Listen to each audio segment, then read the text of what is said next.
So I got home at around 11 p.m. Late night at the office turned into an even later night at the bar. About 4 drinks deep at this point, and I'm tired, just about ready to fall asleep as I stumble through the doorway. I lay down on the couch and reach for my bag of joints and spark one up as I pull YouTube on my laptop.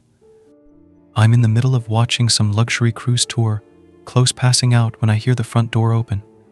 I sit up and turn my head slightly, just enough to see my roommate coming in. He hangs his jacket in the closet and doesn't say anything and walks slowly to his room, which is normal enough. I'd been living with him for about 3 months, long enough for me to pick up on most of his tendencies. The guy really doesn't talk unless spoken to, which was far from a problem for me. He also generally kept things clean on his end, never causing much in the way of problems. I really couldn't complain.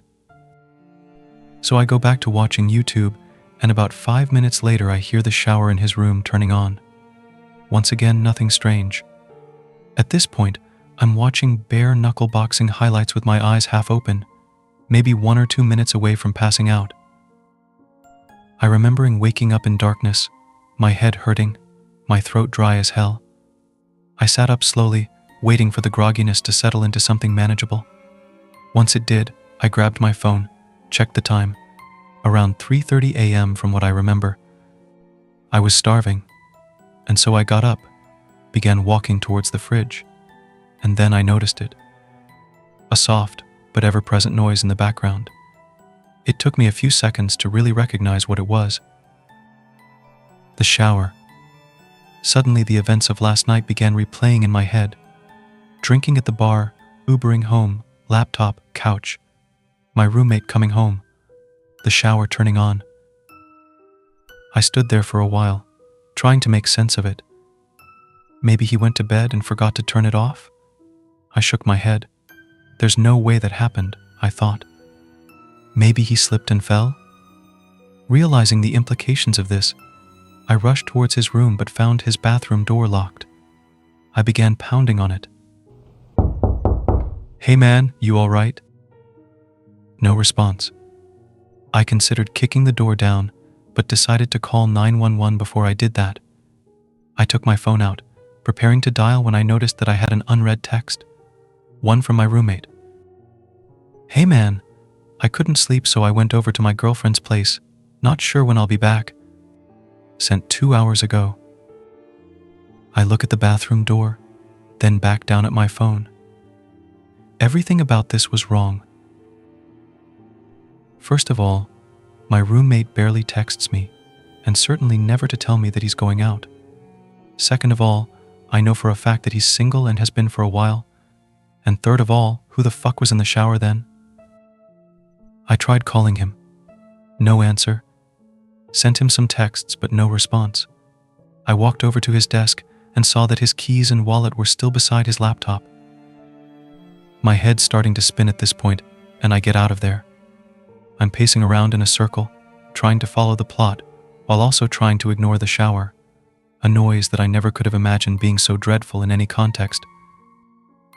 Sometime later, I hear something vibrating on the kitchen counter. I move towards it and see that it's a phone.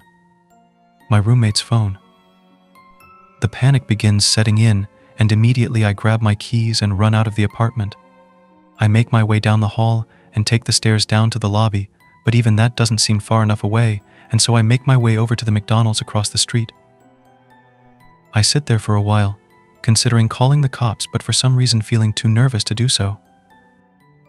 But even though there's hardly anybody in there, the place begins to feel suffocating, and I decide to leave, walking back out onto the empty streets. Almost immediately I get this feeling that I'm being watched, and I feel my gaze drifting up and towards the apartment. Soon I'm looking at my balcony and I see somebody standing there. A dark figure stood completely straight, stiff to the point where it nearly resembles a mannequin. But it isn't one. If I look closely, I can see it just slightly swaying. I froze in place, my mind hardly able to understand or accept what it was seeing. It's not my roommate. It's too tall. In fact, it's too tall to be anybody I know, its head nearly scraping the bottom of the balcony above. No matter how hard I tried, I couldn't make out any of its details. The darkness and distance may have been enough to explain that away. But there was something about it that drove me towards a different conclusion, that this thing simply possessed no details that could have been observed, that the only element of its composition was that of unadulterated darkness. Of course, my gut instinct was to get the hell away from it. But the voice in my head was telling me that if I were to try and run, this thing would end up following me. I went back into the McDonald's instead, locking myself in the bathroom as I finally dialed 911. I told the operator that somebody had broken into my place, but that I had gotten out of there without them noticing, but that they were still in there. It was the story that most accurately represented the situation without making me come across as batshit. The operator told me that they'd be sending somebody over for me to hang tight. I left the bathroom, waiting at the table closest to the exit, until I could see the red and blue lights cutting through the darkness. I went outside to meet the cops, looking up at the balcony to find it empty, though the door to the living room had been left open. They pelted me with a bunch of questions that I found difficult to answer. Is the intruder armed? Do I have an idea who it might be? What are their intentions? I told them I didn't know, that I couldn't figure it out, but they just kept on asking. Soon I was practically yelling at them to go up there and check it out for themselves, and I suppose the terror in my voice was enough for them to begin taking this seriously. They told me to wait by the entrance, and I watched on as they entered the building. I was out there for a long time, growing increasingly anxious at the thought of what they were going to tell me when they came down. A few minutes later, the silence was broken by a single, muffled gunshot. My heart dropped into my stomach, and I continued to wait there, unsure of what to do otherwise. 20 more minutes of silence and the officers still hadn't come down. Soon I could hear more of them approaching in the distance. Before I knew it, 4 more cop cars had pulled up around me, and the scene had fallen into chaos, officers shouting over each other and into their radios, more questions being hurled my way, none of which I was able to answer. The next few sequences were mostly a blur, but I remember the building being evacuated, the tenants frightened and confused as they were ushered outside, while the officers became more and more frantic. I remembered hearing more scattered gunshots, some screaming, other noises that were difficult to make sense of. There were a few lapses in my memory after that, but I recall being pushed into the back of a police car. After being driven to the station, I was led into one of the interrogation rooms where I found 2 nondescript men in suits waiting for me. They didn't introduce themselves and immediately went into a series of questions, each one more bizarre than the last. How many different people have been inside your apartment since your roommate moved in? Have you ever heard voices inside the apartment from the hours of midnight to 3 a.m., voices that did not belong to your roommate? Have you ever seen a circle of people standing outside of the apartment from the hours of midnight to 3 a.m., people that were exceptionally tall?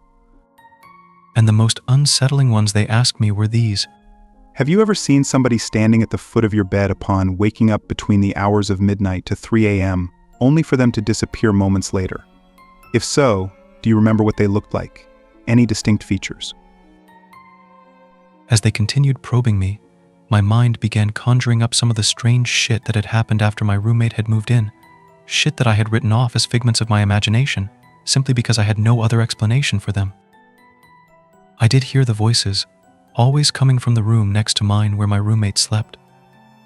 I was always so tired when I heard them, but I do remember it either sounding like a young woman or a man with an extremely deep voice. I could never make out any words. It always sounded like gibberish. And then there was that one time where I went to the bathroom in the middle of the night. Still half asleep, I didn't bother turning the lights on as I entered. But as my eyes began adjusting to the dark, I could have sworn that somebody was already sitting on the toilet, somebody extremely tall. Of course, when I turned on the lights, nothing was there. It was easy to chalk it up as a product of late-night drowsiness at the time, and I had never really thought about it since. After doing my best to give them useful information, the suits spent a good few minutes taking notes on their phones. Once they were done, they sat up quickly, told me that they'd be in touch before leaving the room.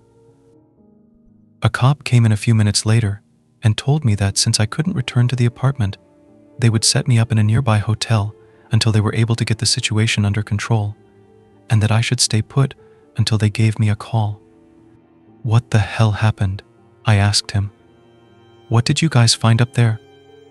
He stared at me for a long time, not as if he were deep in thought, but as if he held deep aversion for what he was considering telling me. Eventually, he just shook his head. I don't know, he said. I mean, I really don't know. I nodded, tried to smile, though I'm sure it didn't come across very well. It's the next day now and I'm in the hotel. Of course I couldn't sleep, couldn't really eat. The officer hasn't called me yet. When I try searching up information about the evacuation on the internet, all I can find are articles claiming that it was due to a fire. A fucking fire. I fell asleep and I just woke up. It's 1 a.m. now, and I can hear the shower.